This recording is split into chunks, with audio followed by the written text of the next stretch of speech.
présent, mon Jésus. Amen. Dieu est bon. Alléluia.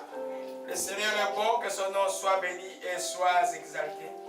C'est un bon jour aujourd'hui, un beau temps, beaucoup de bonnes choses, un bon mois. Nous déclarons encore le mois de septembre, mois de Jésus-Christ et mois de miracles au nom de Jésus-Christ. Alléluia. Le Seigneur est vivant, que son nom soit béni et soit exalté. Alléluia, alléluia. Monto Yanzambe. Oh, reçois la joie, l'autorité de joie est là. Des temps de joie. Je connais une semaine mouvementée, beaucoup de raisons de prière, mais aussi, certains d'entre vous ont été baptisés du Saint-Esprit à la maison. Déjà, on appelé en catastrophe là. C'était vendredi, c'était un jour glorieux là. Alléluia. Alléluia. Gloire à Jésus-Christ. On était à la maison le vendredi. C'est vraiment merveilleux comment le Seigneur peut, comme disait mon fils Moïse, papa, Dieu, ça c'est pour t'encourager ça. Il a donné un téléphone sonné, et puis quelqu'un parlait en langue. Je dis, mais c'est quoi? Je commence à prendre le tour, mais ça c'est des gens qui viennent me maudire ou quoi? Alléluia. Et puis j'ai vu le téléphone ligne. Je dis, oh, qu'est-ce qui se passe? Et puis j'ai commencé à prier. On a pris 1 heure de prière. J'ai commencé à comprendre. Oh. Et puis j'ai compris, ah, le Saint-Esprit est descendu sur ligne. Vous ne connaissez pas ligne?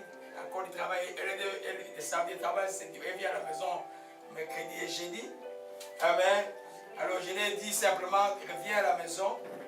Et j'ai prié, l'Esprit dit, c'est le doigt de Dieu. Alors si c'est le doigt de Dieu, il n'y aura aucun problème. Prends l'autobus, viens à la maison. Je vais prier pour quelqu'un à l'hôpital. Je suis allé à l'hôpital, j'ai terminé à 22 et puis je l'ai trouvé à la maison. On a continué à prier jusqu'à 23h après. Alléluia. C'était merveilleux. Comment ça peut faire? Il a parlé arabe, il a parlé anglais. Les langues des hommes. Dieu est grand et puis et les langues inconnues. Amen. Comme je vous ai toujours dit, si Dieu vous a mis sur mon chemin, c'est pour une raison. Alléluia. Il faut rester connecté. Amen. Le temps doit être là. Parce que vous tous, si vous êtes des disciples ici, là, qui vont former les autres disciples. Alléluia. Il faut que vous grandissiez pour former les autres personnes. Alléluia. En principe, vous devez avoir déjà la maison de prière à Saint-Raymond. En principe. En principe. Après 5 ans quand même. Hein? Où le pasteur Didier serait là en train de prendre le brevet. Amen. Le Seigneur est bon. Nous continuons avec la série d'enseignements sur l'indispensabilité de la prière. Nous sommes dans la partie 4 qui parle des ingrédients de la prière, les épices de la prière. Qu'est-ce que tu mets dans ta prière pour que ta prière soit puissante? Nous avons parlé de la louange, nous avons parlé du jeûne pendant plus de 2 semaines, comment jeûner, quelles sont les bonnes raisons de jeûner, les fausses raisons de jeûner. Et puis on a parlé de la confession de la parole, et puis nous avons parlé de l'amour, de la dimension de la compassion. Alléluia, qui est des ingrédients essentiels de la prière. Mais nous avons ajouté depuis 3 semaines dans cette partie-là, ce qu'on appelle les armes spirituelles. Les armes spirituelles. Vous savez, quand tu es chrétien, tu es dans l'armée. Les gens croient que l'armée de Dieu, c'est celle de Dieu. Non. L'armée de Dieu, c'est toi. L'armée de Dieu, c'est les saints en l'éternel. Alléluia. L'armée de Dieu a un chef qui est Jésus-Christ. Alléluia. Quand tu donnes ta vie à Jésus, tu es enrôlé dans son armée pour défaire ou détruire le royaume de Satan qui règne, qui est encore sur la terre. Dieu a besoin de toi, comme ce que notre frère a fait depuis l'arrivée le matin ici, sans avis, comme toujours, comme il arrive, comme sans arriver, sans aviser. Amen. Donner, distribuer la prière et le salut aux gens, que les gens donnent leur vie, se répandent dans à Jésus-Christ. C'est ça, gagner les armes de Dieu. Cette arme-là s'appelle les ailes de l'évangile de paix. Amen. On a vu que les ailes de l'évangile de paix, pour qu'ils soient solides en toi, tu dois d'abord mettre la ceinture de la vérité. Tout le temps dans la vérité. Deuxièmement, tu dois mettre la cuirasse de la justice. En d'autres termes, tu dois savoir que Jésus est mort pour toi. Tu es juste pas à cause de tes œuvres, mais à cause de lui. Tu dois pouvoir terminer de la justice de Jésus-Christ pour être libre, capable de le servir. Alléluia. Amen. C'est-à-dire que tu peux t'énerver il y a 5 minutes quand tu t'as jeûné, c'est pour ça que je vous entraîne toujours à ça là. Quand tu as demandé pardon à Dieu, tu dois vivre tranquille et faire ce que tu dois faire comme si tu n'avais pas cette bêtise, parce que tu as été sincère et tu as demandé pardon à Dieu. Alléluia. On a vu, après la couronne de Jésus, nous avons vu le bouclier de la foi. Le bouclier de la foi qui peut éteindre tous les traits enflammés de l'ennemi. Nous avons vu que le bouclier de la foi fonctionnait avec des organes, principalement ton cœur et ta bouche. La foi dans ton cœur et dans ta bouche que tu mets la parole. C'est pourquoi nous avons couplé le bouclier de la foi avec l'épée de l'esprit. Amen. Quand il y a le bouclier de la foi, tu dois avoir l'épée de l'esprit pour attaquer l'ennemi. On attaque l'ennemi avec la parole de Dieu. Amen. Par un seul mot que vous connaissez, il était écrit. Quand Jésus était tenté dans le désert, dans Luc chapitre 4, les diables voulaient venir le tenter, l'attaquer. Jésus a répondu, il était écrit. Alléluia. C'est pourquoi c'est très important pour servir de la bouclier de la foi et de l'épée de l'esprit. Tu dois pouvoir lire la parole. Et quand j'ai prié pour maman, j'ai laissé passer l'esprit, dit Torah, Torah. Donc vous devez lire la parole comme vous ne l'avez jamais lue. Alléluia. La Torah. C'est-à-dire que tu attaques l'ennemi par l'épée de l'esprit. Parce que l'ennemi ne peut tromper par les miracles. Il peut tromper par toutes choses. Mais il ne peut pas tromper la vérité. C'est la vérité, la parole de Dieu qui va les détruire. Alléluia. Amen. Nous avons vu dans les textes de Hébreux que c'est comme une épée qui divise l'esprit et l'âme. Quand il y a des troubles dans ton cœur et ta tête, tu ne sais pas ce que tu dois faire. Et c'est ce que tu penses est juste, il est faux. Retourne à la parole de Dieu. Il va te donner la précision, ce que tu penses est vrai. C'est le miroir du bon comportement chrétien. Alléluia. Amen. C'est pourquoi des fois, les gens courent de gauche à droite. Aujourd'hui, il y a tellement des hérésies, il y a tellement de faux prophètes, il y a tellement des sorts dans le corps de Christ. Celui qui connaît la parole de Dieu va rester stable. Il va vaincre l'ennemi. Alléluia. Gloire à Jésus-Christ, que son nom soit béni et soit exalté. Et puis, nous avons fini avec le casque du salut que j'ai mis en dernier lieu. Vous savez que le casque du salut, j'ai appelé ça vraiment, c'est une arme très importante de ceux qui sont des centres rétrogradés, des chrétiens qui ont été fautifs, des chrétiens qui ont abandonné le chemin de Dieu. Vous savez, un enfant prodigue dans la Bible, quand il est parti, il a pris tout ce qu'il a demandé son héritage, il est parti là où il devait partir, et il arrive à un moment où il avait tout perdu avec la débauche, il n'avait plus rien, il commençait à travailler dans une porcherie, il commençait à envier la nourriture des cochons, il a dit, je retournerai vers mon père. Mais pourquoi il appelait Dieu son père? Il avait pris ses biens, il est parti. Amen. Il avait gardé le casque du salut. Amen. Quand tu es né de nouveau, tu es né une fois dans ton esprit. À un moment donné, tu peux être distrait. Tant que tu n'es pas encore mort, tant que tu n'es pas encore mort, tu as encore le droit de retourner vers ton Père. Tu restes enfant de Dieu. Alléluia. On est enfant de Dieu parce que nous avons reçu Jésus-Christ. Nous avons dit, Jésus-Christ soit le Seigneur et le Sauveur de notre vie. Et il est effectivement une fois pour toutes. Amen. Le cas du salut est très important dans les moments de précarité, dans les moments des attaques, dans les moments où, comme ma fille est en train de passer, dans les moments d'oppression que tu n'as jamais vu. Alléluia. Le cas du salut est très important de te souvenir que je suis enfant de Dieu. Alléluia. Job, dans le moment où il était dans cette précarité, je vais juste lire un verset pour Job, parce que je voulais revenir sur le casque de salut. Alléluia. Oracle de Dieu, le plan de la mort est fini. Le plan de la mort est fini. O Mashikere Mandasai. Voyez la paix maintenant. Voyez seulement la paix. O Mashike Mirando Soko. Sokora Mashikere. Orial de bon. Nikoshiki Miranda Kaya. Job, verset 19. Amen. Je vais vous montrer comment ça marche le casque du salut rapidement. Juste, je rappelle seulement cela aujourd'hui. Et puis on va avancer. Oh, c'est bon de louer Dieu. Je mets ça comme dans l'eau. Gloire à Jésus-Christ. Dieu est bon. Gloire à Jésus-Christ. Gloire à Jésus-Christ. Job 19. Alléluia. À partir du verset 25. J'essaie d'expliquer les cas, vous savez comment ça fonctionne.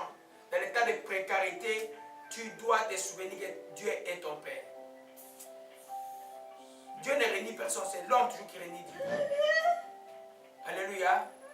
Dieu est ton Père. Comme tu sais que Dieu est ton Père, tu peux faire comme l'enfant prodigue, tu retourneras vers Dieu. Dans le chapitre 15, vous pouvez lire cela. Je ne vais pas revenir sur cela. Alléluia.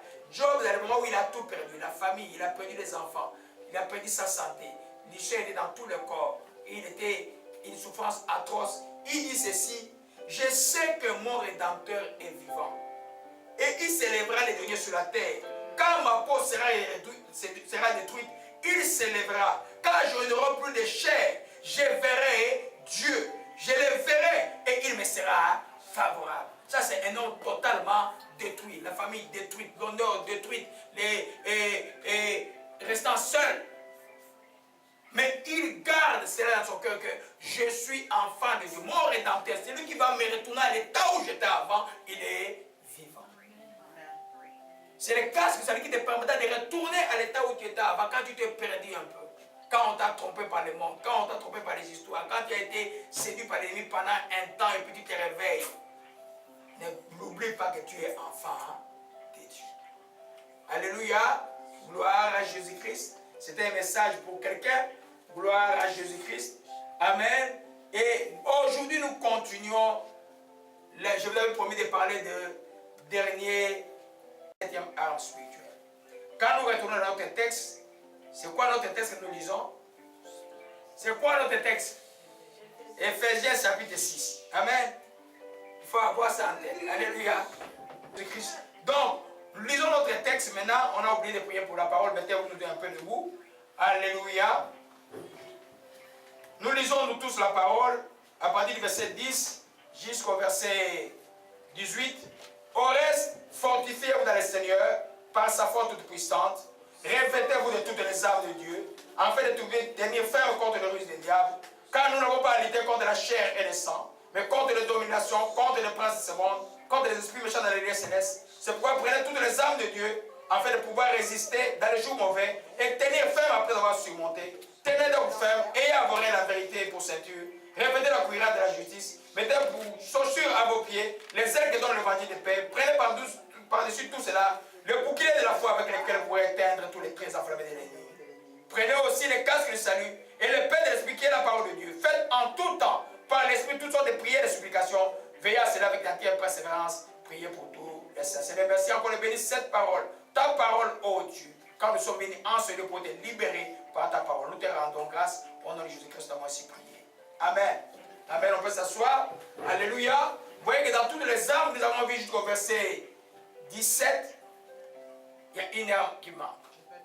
Si nous revenons à l'armure romaine, la ceinture de la vérité est ici, la courasse de la justice est ici, le bouclier est là, le casque de salut est là, les sandales ou l'évangile de paix est en bas, et mais il met aussi quelque chose au niveau des genoux ici, là. Amen. Je ne sais pas si Dieu va me donner une révélation par rapport à ça, mais il y a quelque chose qui manque. Une partie du corps qui n'est pas protégée.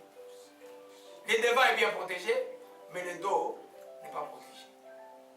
Mais si l'ennemi a une bonne stratégie, pendant que vous vous avancez comme ça là, lui il a pris la colonne en arrière, il vous lance des flèches en arrière, vous allez vous protéger comment?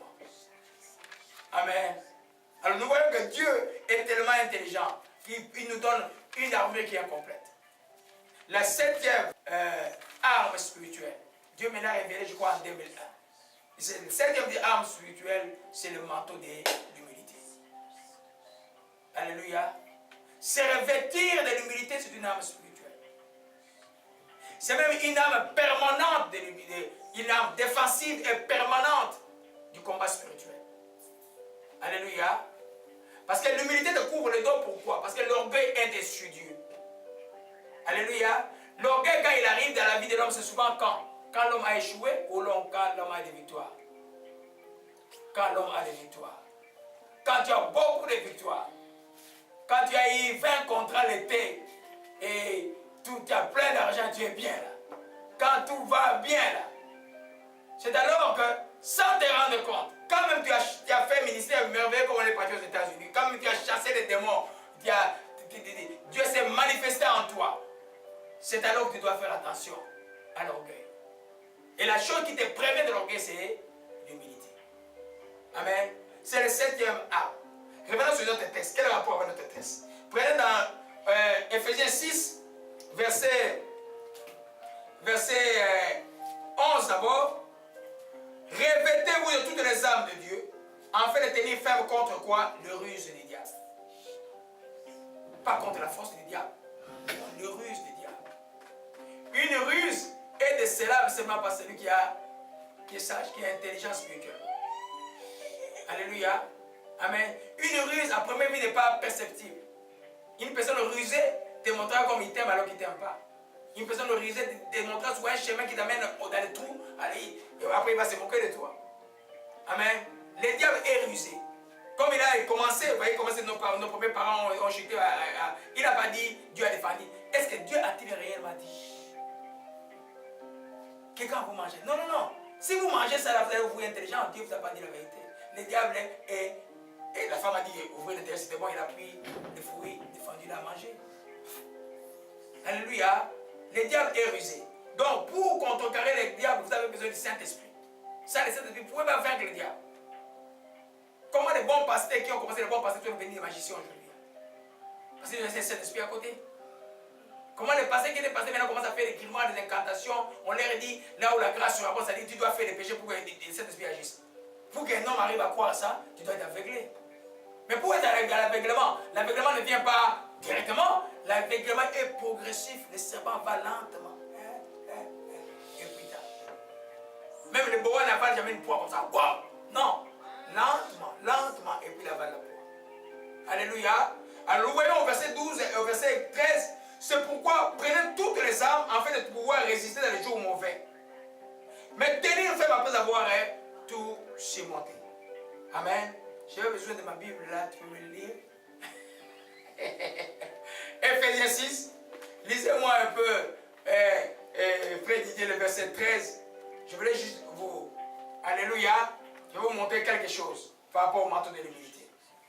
C'est pourquoi saisissez maintenant toutes les armes de Dieu. Ainsi, quand viendra le jour mauvais, vous pourrez résister à l'adversaire et, après avoir combattu jusqu'à la fin, vous tiendrez encore fermement votre position. Amen. Vous tiendrez encore fermement votre position. Qui a déjà suivi l'histoire d'une guerre même à la télévision? Amen. La guerre et les militaires vont, par exemple, si les rebelles sont dans une colline, les militaires, quand ils avancent, l'armée régulière, quand ils attaquent cette colline-là, ils doivent garder, avant d'avancer, vous devez consolider votre position. La guerre ne se fait pas, ouh, chaque fois que tu avances, que tu as gagné un terrain. Par exemple, on a gagné la colline, par exemple, de Mont-Royal. Vous gardez la position, vous consolidez votre position avant d'avancer. Vous attendez les renforts qui arrivent, et puis les stratégies militaires pourraient me contredire. Amen. Les renforts arrivent, et après vous avancez les éclaireurs, et puis vous avancez.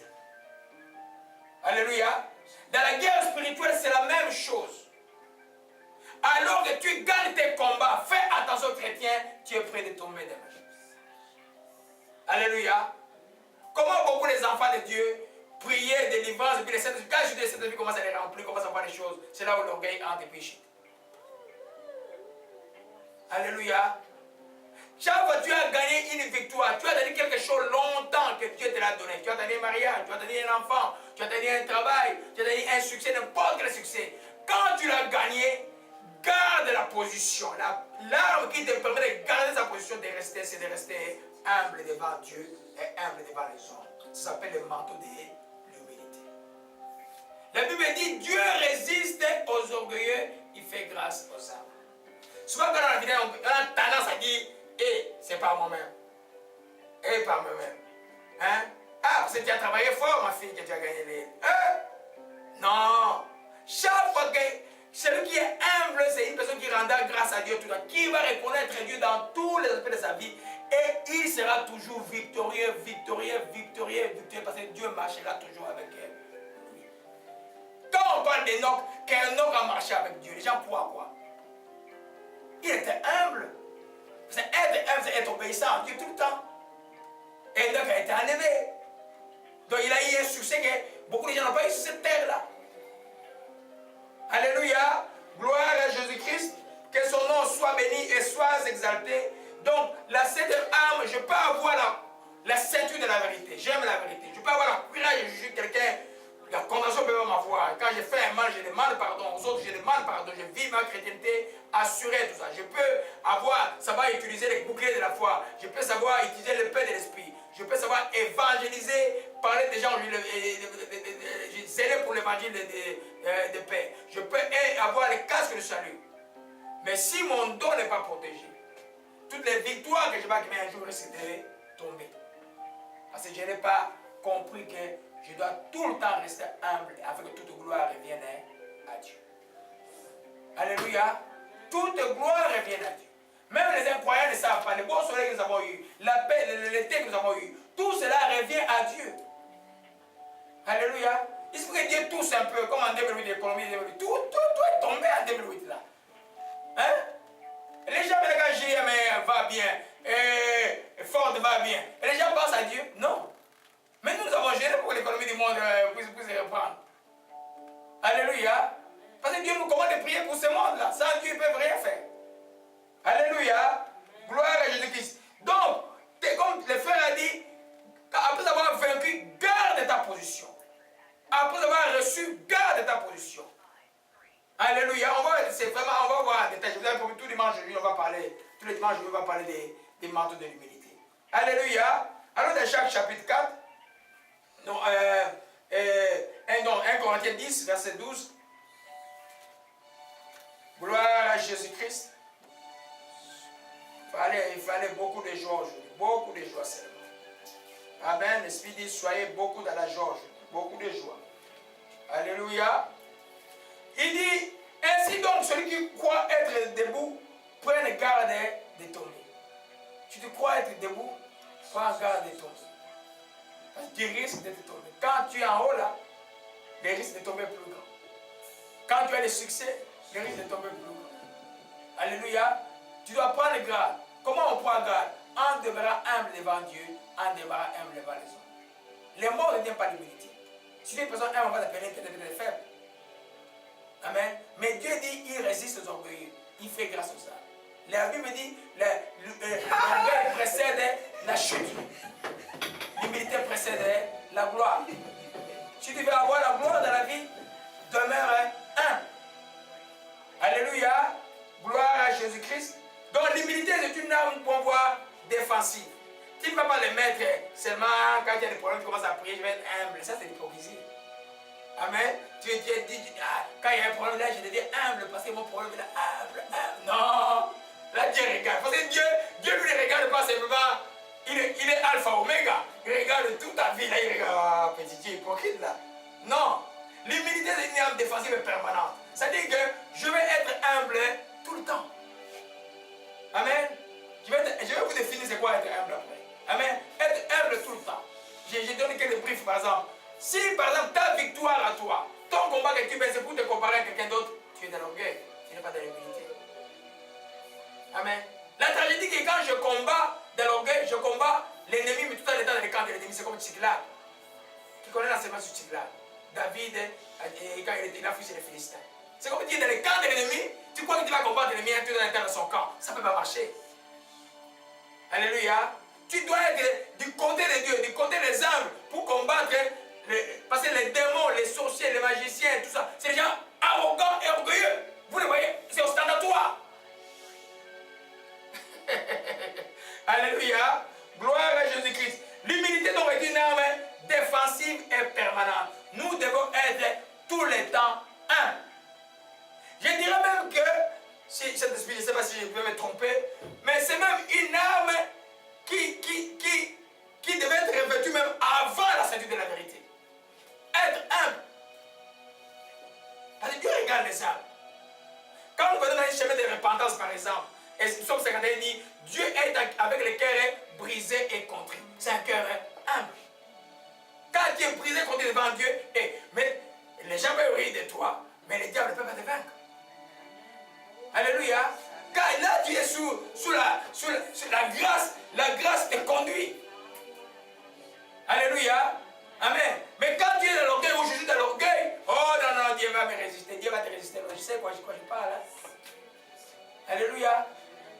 Gloire à Jésus-Christ. Donc, c'est une âme permanente et défensive. Défensive dans quel sens? C'est-à-dire que C'est les armes que tu révèles. L'ennemi, il peut chercher d'attaquer, mais il ne peut pas arriver parce que toi, tu es déjà couvert de Dieu parce que tu es humble. Une arme défensive, c'est une arme, c'est comme des anti-missiles. Il est là en toi. L'ennemi va attaquer, il ne peut pas.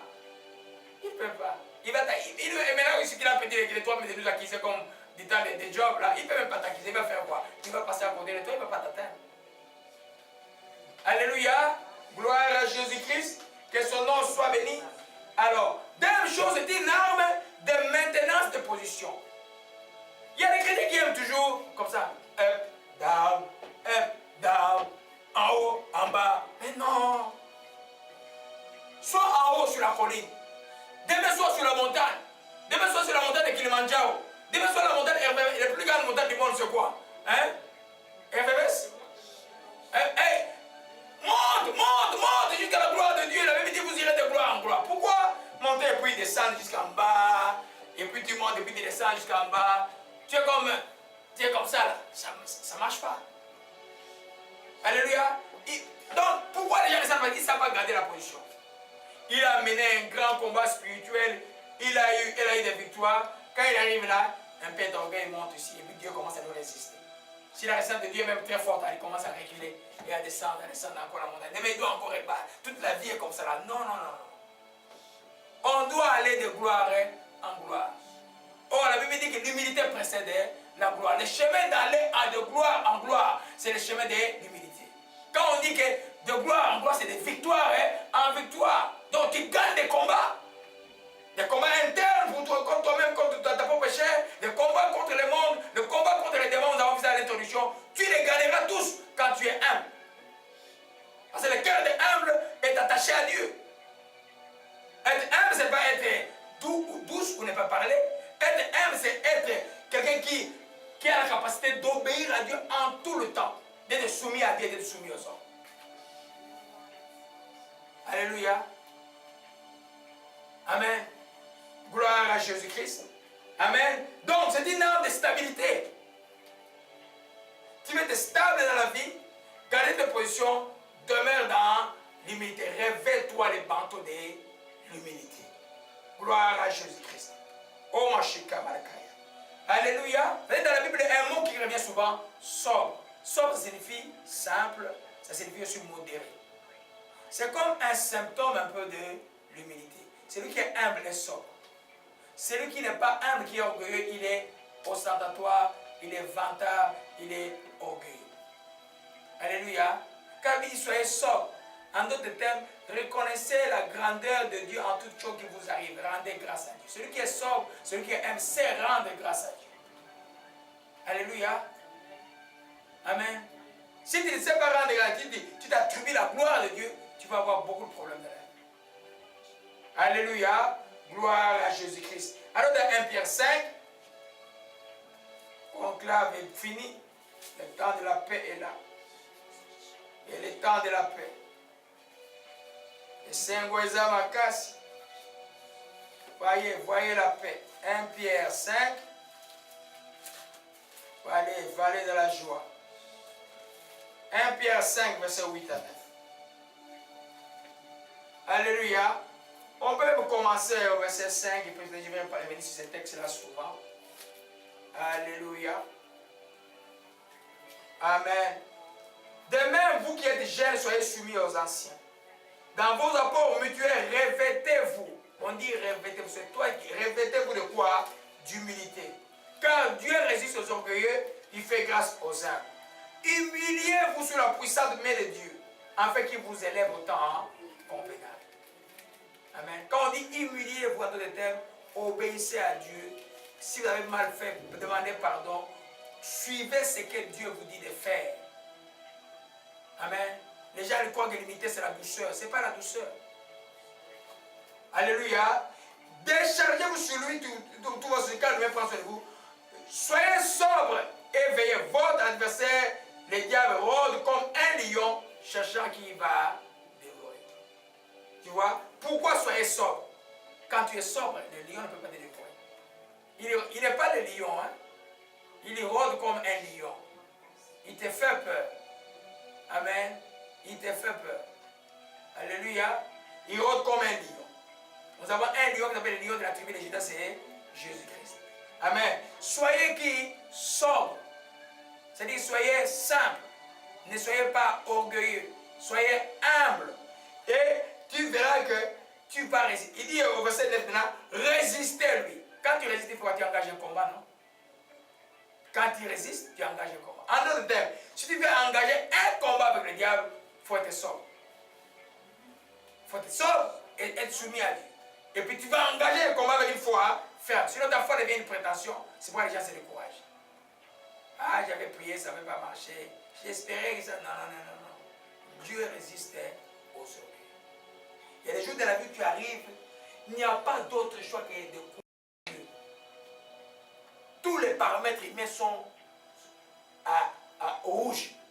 Tu n'as pas d'autre choix que de croire. Tu fais quoi? Alléluia. Tu vois, des fois que les choses ne marchent pas, examine-toi toi-même. Je vous ai dit dans la prière de combat, Seigneur, pardonne-moi pour tout orgueil de ma vie. C'est très important. Des fois, on ne sait même pas qu'on est orgueilleux. Alléluia. Gloire à Jésus-Christ. Nous voyons aussi que soyez sobre et veillez. Quand le lion va venir, tu vas les réserver une fois ferme si tu es sobre. Pas si tu es orgueilleux. Alléluia. Gloire à Jésus-Christ. Oh, ma chika malakaya. Oh, ma chike merondoko, ma chia. Oh, ma chikrem et mon sekaya. Donc, nous pouvons voir, j'ai dit dans la décision que je donnais, que l'humilité est la capacité de demeurer soumis à la volonté de Dieu. Tout le temps et à n'importe quelle circonstance. Alléluia. Si tu demeures là, tu vas être humble devant Dieu. Tu vas obéir à Dieu. Tout devant les hommes, tu vas être humble aussi. Ne discutez pas la parole de Dieu. La parole, quand tu la prends, même si elle te frappe, c'est pour ton bien. Mais si tu la fuis, c'est comme un ballon que tu mets dans l'eau. Un jour, ça va encore répondre de face à face. Le Saint-Esprit, c'est Dieu. Hein? Il peut être patient aussi. Il peut te laisser un moment. Longtemps, il ne te dit rien. Toi, tu crois que tu es bon. Tu es sur un prochain. À un moment, pouf! Mais peut-être à un moment où ça va être très difficile. Alléluia. Gloire à Jésus-Christ. Oh, ma chique merando koya. Alléluia. Donc, l'humilité, si nous pouvons revenir sur le plan spirituel, l'humilité ouvre les yeux spirituels, l'orgueil aveugle. Alléluia. L'orgueil aveugle. Le texte de Proverbe dit simplement que l'humilité précède la gloire. Alléluia. Vous vous souvenez de David, quand son propre fils, à cause de son propre péché, quand les conséquences de Dieu commençaient à frapper sa famille, son propre fils Absalom l'a poursuivi. Il était un homme seul avec un carré de gens qui l'aimaient. Tout le monde l'a trahi. Les autres qui étaient, comme ce n'est pas un peu dans les politiques africaines, quand le gouvernement change, il y en a qui changent vite de Kazakh pour aller dans un autre gouvernement qui arrive. Hein? Et puis, David avait son petit précaré en train de fuir Jérusalem. Shimei, qui était un cousin des sœurs, commençait à jeter les sacs sur David, à l'injurier. Et homme de sang, tu es venu voler la royauté de notre frère, et beaucoup de choses. Abishai allait prendre l'épée pour frapper Shimei. David dit, laisse-les. C'est peut-être que Dieu a permis cela. Amen. Des fois, Dieu permet certains coups de frappe. Il marchait comme ça. Et il a traversé, il a fui. Vous vous souvenez que David est parti? Absalom est arrivé à Jérusalem. Il y avait deux conseillers. Il a écouté les conseillers d'Akai, il s'appelait l'autre conseiller. Et puis c'était un conseiller de son père qui avait son père qui est venu par ruse. Il a poursuivi son père. Absalom était mort. David, qui était humble, qui a laissé subir la punition de Dieu, il est revenu victorieux à Jérusalem. Quelle que soit la chose, même l'enfant prodigue de la Bible, c'est l'humilité qu'il a retourné vers le Père. Alléluia. Quand tu vas en repentance, quand tu viens demander pardon à Dieu, c'est parce que tu es humble. Les orgueilleux ne demandent pas pardon. Ils discutent avec Dieu. On ne discute pas avec Dieu. Dieu a toujours raison. Alléluia. Amen. Amen. Vous voyez que l'humilité là, quand tu es humble, tes yeux spirituels sont ouverts. Tu comprends. Quand tu es orgueilleux, tes yeux sont fermés. Même si tu ne vois pas, tu vas tomber dans un trou demain. Alléluia. Proverbe 16. Contre le la yo yashimalakaya. Contre le meilleur shike malakaya. Proverbe 16, verset 12. O mashike marondakaya. Ore mashike marakaya. O mashike, je dis, verset 5. Le cœur hautain est en abomination à l'Éternel. Certes, il ne restera pas impuni. Si ton cœur est hautain, tu n'es pas humble. Tu vas être en abomination devant Dieu. Chaque fois que notre cœur est hautain, on est en abomination. C'est-à-dire que Dieu ne nous regarde pas. Nous sommes sales devant Dieu. Alléluia. Au verset 18, l'arrogance précède la ruine. L'arrogance est un symptôme de l'orgueil. Les orgueilleux sont arrogants. Tous les démons sont arrogants. Quand vous les chassez, vous voyez qu'ils sont toujours arrogants. Tu ne partirais pas. Mais il va partir quand même. Il dit, tu ne partirais pas. Les sorciers sont arrogants. Ils ont une certaine arrogance, un certain orgueil qui va te donner. Tout ce qui est du diable est arrogant. L'arrogance est un symptôme de l'orgueil. La Bible dit, Proverbe 16, verset 18, l'arrogance précède de la ruine et l'orgueil précède la chute. Vaut mieux être avec les hommes que de partager le butin avec les orgueilleux. Alléluia. Mais comment tu peux mener un combat spirituel? Tu es arrogant. Ça ne marchera pas. Tu es déjà sur le chemin de la chute. Le diable va rire. Des fois, s'il est fâché, il va encore te frapper fort. Sinon, il va te laisser des tirs, déjà des mois. Tu fais des blagues là. C'est quoi ces choses-là? Sinon, il va dire comme les démons ont parlé au fil de cette vie de Sheba. Paul, nous connaissons. Jésus, on connaît. Vous qui êtes vous? Ils ont sauté sur les démons. Monsieur, il l'a frappé. Nu, il a fui. Il est sorti dehors à Jérusalem nu. Alléluia. Gloire à Jésus-Christ. Amen. Proverbe 15, verset 33. Amen. L'humilité précède la gloire. Précède les succès.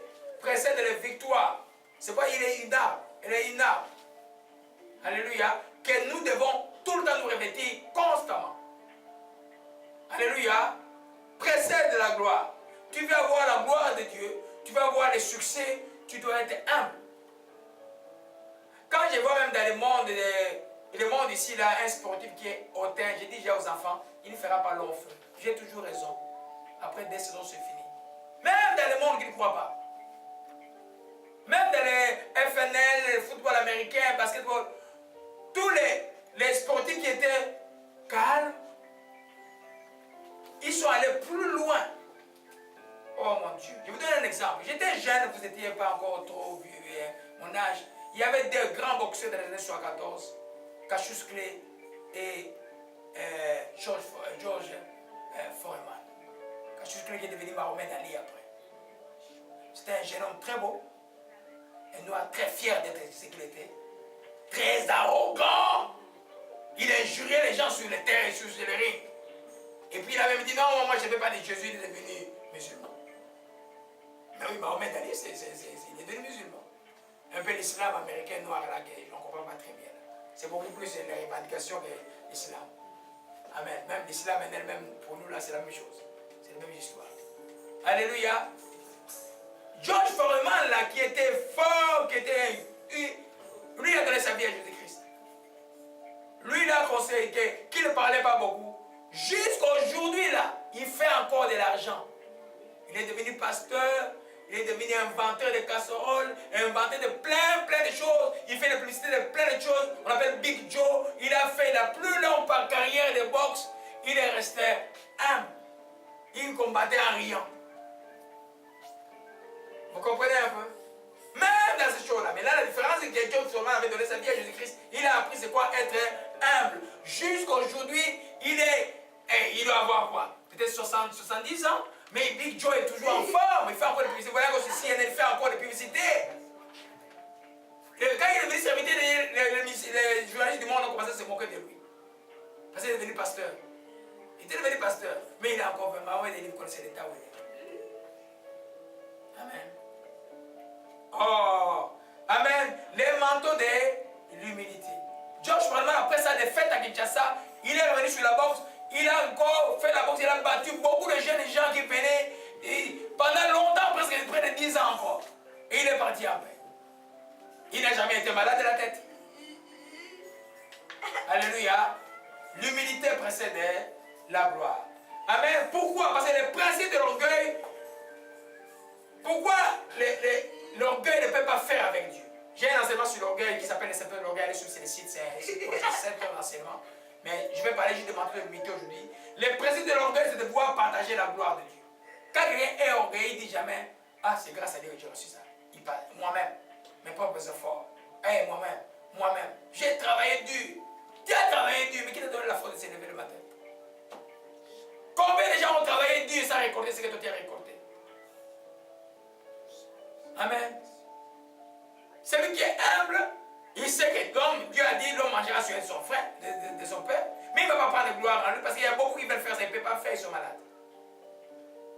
Il y a toujours des raisons pour lesquelles tu vas rendre grâce et remercier Dieu. Et puis notre Dieu n'aime pas les paresseux, nous savons bien.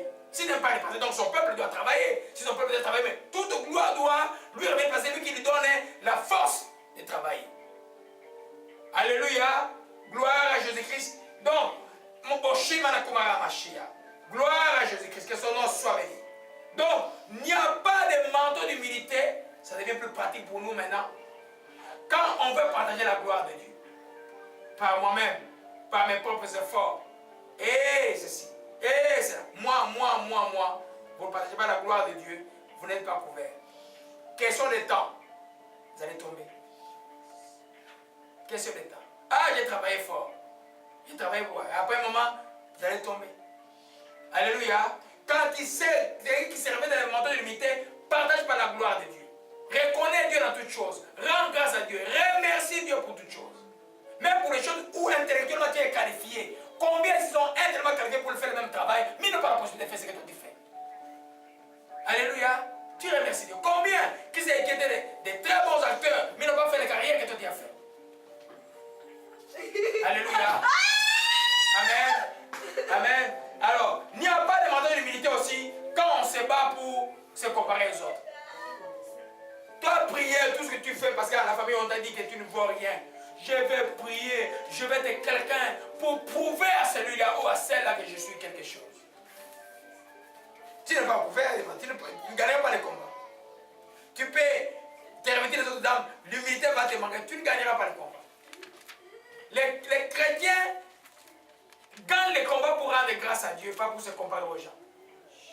Pas pour se moquer des gens. Pas pour rire des gens. Alléluia. Parce que les moqueurs, c'est l'orgueil aussi. Celui qui est orgueilleux se moque des gens. Alléluia. Tu peux lire, et quand j'ai certains commentaires dans certains sites congolais, quand je regarde, par exemple, les gens qui se moquent par exemple de Papa Tshisekedi, je regarde, je dis, mais tu vois la méchanceté, tu vois la féroté, tu vois les diables en train de parler. Dans la vie, quand quelqu'un a fait quelque chose, il faut savoir les reconnaître. C'est papa dans ces pays-là, c'est lui qui a l'idée pour que la démocratie soit dans ces pays. On l'a volé les élections, il n'est pas. Mais les gens qui injurient, qui se moquent de lui. C'est pas normal. Alléluia. Le moqueur, quand tu vois quelqu'un de moqueur, c'est un orgueil. Sa route est courte, il n'ira pas loin. Qu'il soit chrétien ou pas, il n'ira pas loin. Parce que le principe de Dieu, ils ne sont pas les principes chrétiens, c'est le principe de Dieu. Même dans le monde, les gens qui ne connaissent pas Dieu.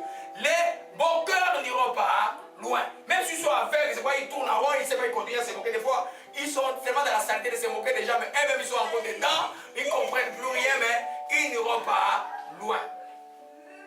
Parce que celui qui se moque n'est pas un. Alléluia. Gloire à Jésus-Christ. Donc, il y avait écrit hier Kananga photo. Pourquoi j'ai écrit ça? Il y a une chanson que j'ai écoutée d'un musicien congolais. Il a composé sa chanson, c'est-à-dire que aujourd'hui là, prends-moi la photo comme je suis homeless à Montréal. Prends-moi la photo. Demain, à cause de Jésus, prends-moi encore une seconde photo, vois-moi comment je vais être. Ta démarche là, elle est une démarche d'humilité ou d'orgueil? D'orgueil.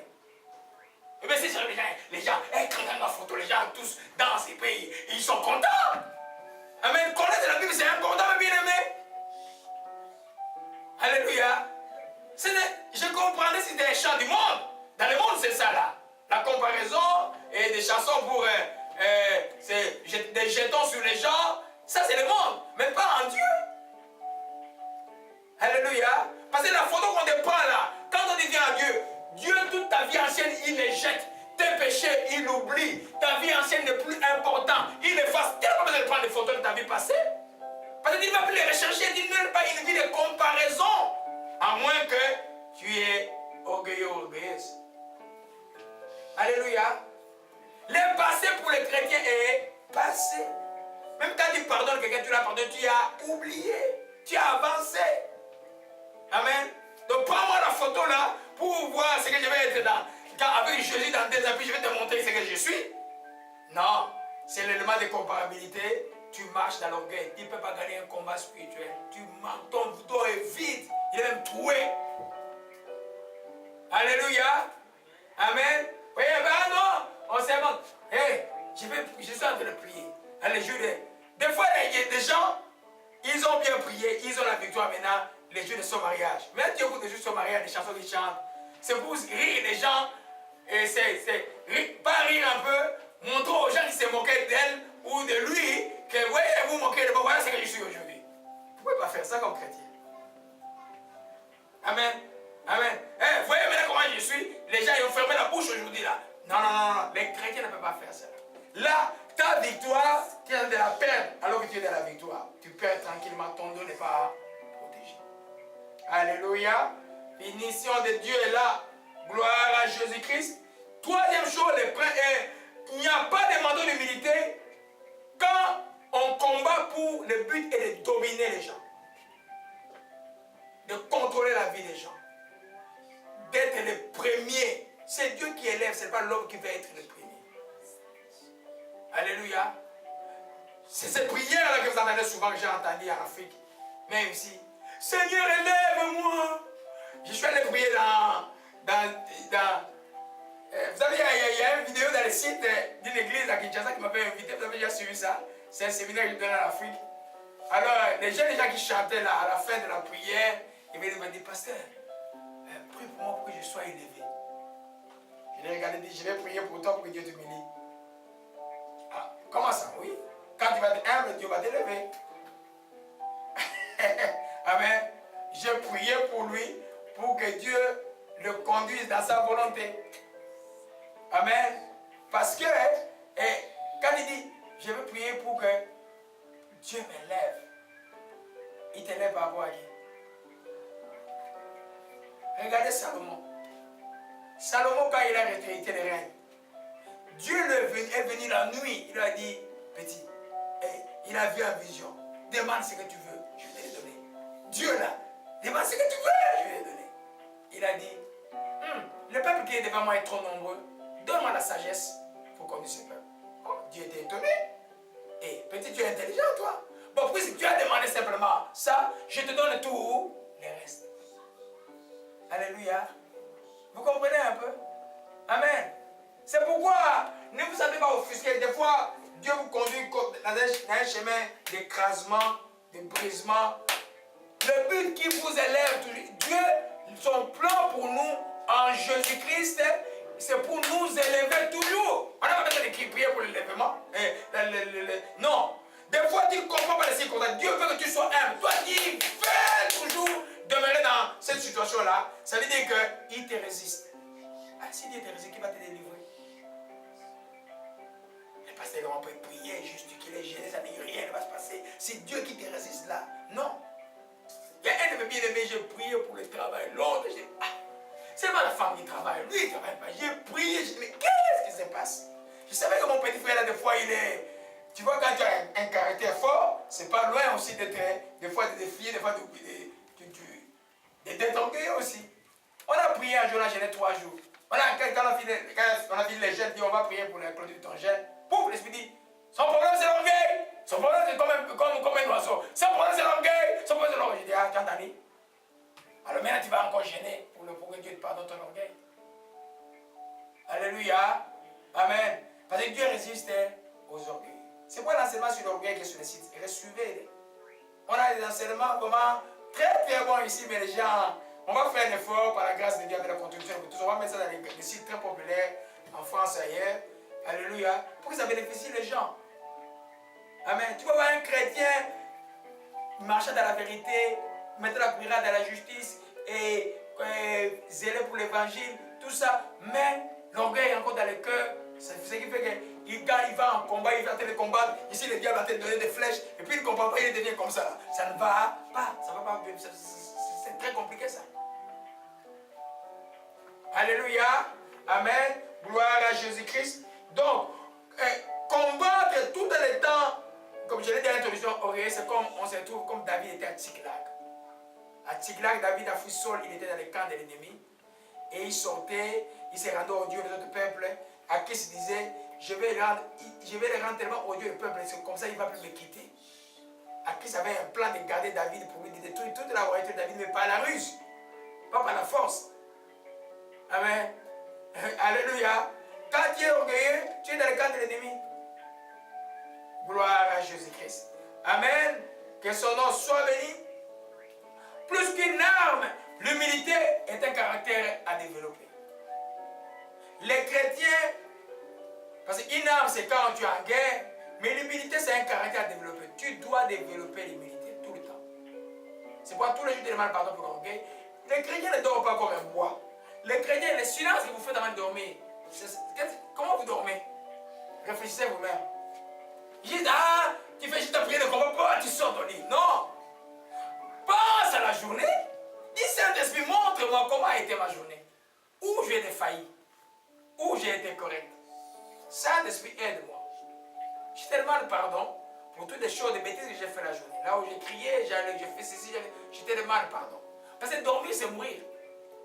Beaucoup de gens sont allés dormir, ils sont morts directement. Beaucoup. Il y a beaucoup qui sont ils dorment et puis se réveillent bleus. Alors tu prépares ton cœur, tu pardonnes ceux qui te font du mal, tu pardonnes tout le monde. Si tu n'arrives pas à pardonner, ne dors pas. Pardonne et puis tu dors. Alléluia. Amen. Amen. Je disais donc que c'est quel caractère que tu dois développer. C'est pourquoi ça s'appelle une arme permanente. Un caractère humble. Tout le temps. J'obéirai à Dieu en tout le temps, en toutes circonstances. Je serai soumis aux autorités parce que c'est la volonté de Dieu. J'écouterai la voix de Dieu. En tout le temps et en toutes circonstances, ce que Dieu pense, c'est ce que moi je vais penser. Ce que Dieu ordonne, c'est ce que moi je vais obéir. Ce que Dieu commande, c'est ce que moi je vais suivre. Alléluia. Si tu ne développes pas tout le temps, tu n'as plus rien à craindre. C'est pourquoi tu n'as pas besoin de surveillants. Il y en a qui ont besoin de surveillants. Regardez ce que le pasteur va passer par aujourd'hui. Non, un enfant n'a pas besoin de surveillants. Tu as un grand surveillant en toi qui s'appelle le Saint-Esprit.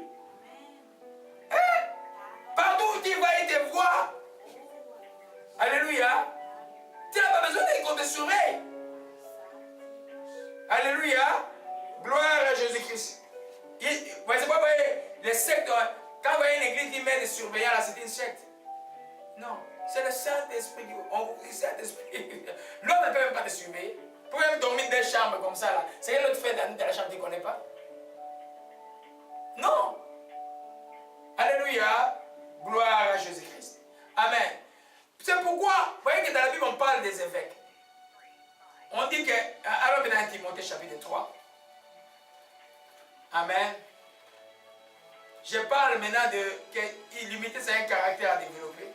Que tout succès, même un succès spirituel, peut être un risque pour un chrétien, surtout un nouveau chrétien. C'est de ça qu'on va parler tout à l'heure. Gloire à Jésus-Christ. Amen. 1 Timothée chapitre 2 nous parle le devoir des évêques et des diacres. Les évêques, ce n'est pas les gens qu'on entend là, les pasteurs qui étaient pasteurs qui sont devenus évêques. Un évêque, ça veut dire un surveillant, un gardien de troupeau. En d'autres termes, tout pasteur est un évêque. Les gens prennent la nomenclature catholique, elle n'est pas biblique, la nomenclature catholique. Elle n'est pas biblique. Les évêques que Paul a établis, c'est-à-dire quand je vais à Saint-Raymond, j'ouvre une église là-bas, j'établis Didier comme l'évêque de Saint-Raymond. Donc les surveillants des brebis qui sont à Saint-Raymond. Moi, à la porte, je retourne là où j'étais. Amen. Alors, parlant de ce n'est pas les gens maintenant, quand il a un pasteur à 4-5 églises, il dit maintenant je m'appelle évêque. On vient leur donner évêque. Mais c'est quoi là? C'est pas biblique, c'est les démons que vous faites entrer sur vous. Il n'y a rien là. Un évêque, c'est un surveillant. Tout pasteur est un surveillant. Tout pasteur, c'est un évêque. Tout le monde qui a les brebis de Dieu, c'est un évêque, c'est un surveillant. C'est une fonction de surveillance. Alléluia. Alors, maintenant, il dit ici quoi? Il dit pour les évêques, il dit au verset 6, 1 Timothée 3, verset 10, il ne faut pas qu'il soit un nouveau converti, de peur qu'enflé d'orgueil, il ne tombe sous le jugement du diable. Pourquoi l'évêque ou les surveillants, l'autorité, l'ancien, ne peut pas être un nouveau converti? de tomber rapidement dans l'orgueil. Ah, j'ai ceci. C'est pas moi, je ne peux pas contrôler le Saint-Esprit quand il te donne, il vous donne, le Saint-Esprit vous donne, mais des fois quand le Saint-Esprit arrive dans la vie des gens, les gens ne comprennent pas que ça devient un problème encore pour eux. Beaucoup de problèmes que nous avons ici parce que le Saint-Esprit est arrivé tôt dans la vie des gens. Ils ne comprennent pas qu'ils sont encore bébés spirituels. Tu as une année de la chrétienté là, tu crois que tu es mieux. Eh, la chrétienté, ce n'est pas une blague là.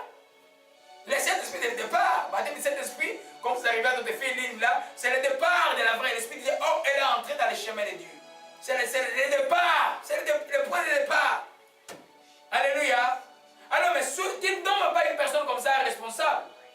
Parce que l'orgueil va prendre le dessus et Satan. Pourquoi il dit, il va tomber dans le jugement du diable? Parce que le diable va, quand tu es orgueilleux, il dit tu es dans le camp du diable, le diable va t'avoir.